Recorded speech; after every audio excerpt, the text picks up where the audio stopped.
Hello everyone! A lot of English learners are curious about the word shall. Is it the same thing as will? When exactly do we use it? I'll answer those questions in today's lesson. Shall is similar to will because it talks about the future. So, I shall call him tomorrow is the same as I will call him tomorrow. We shall arrive on Friday is the same as we will arrive on Friday.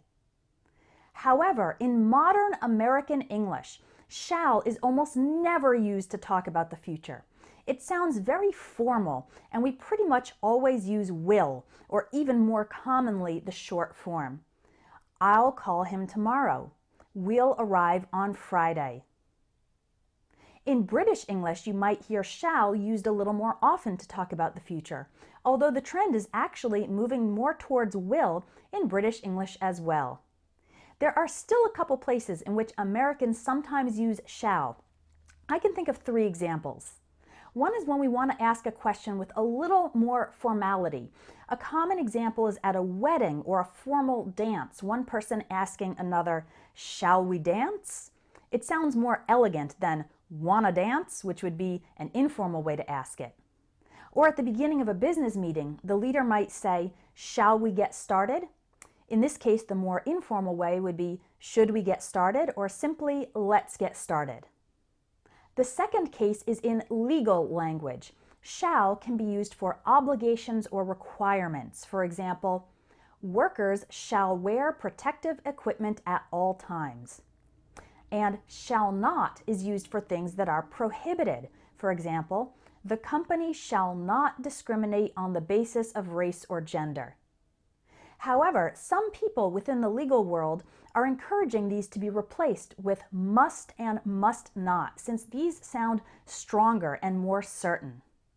And finally, you'll occasionally hear shall we used as a question tag after statements with let's.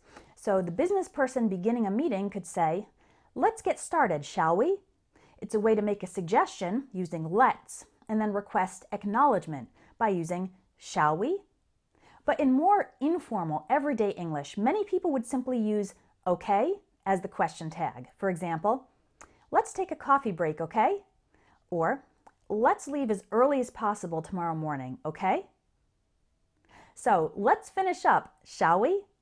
I hope this lesson has helped you understand when people sometimes use shall and what it means, as well as the alternatives which are becoming more and more common nowadays, especially in American English. We almost never use shall anymore. If you've got a question about a word or a phrase in English, please put it in the comments, because I love getting ideas from students about tips and lessons to create in the future.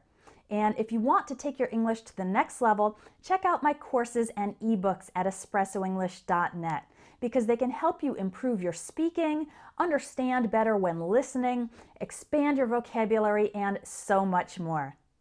Thanks for joining me today, and I'll talk to you in the next video.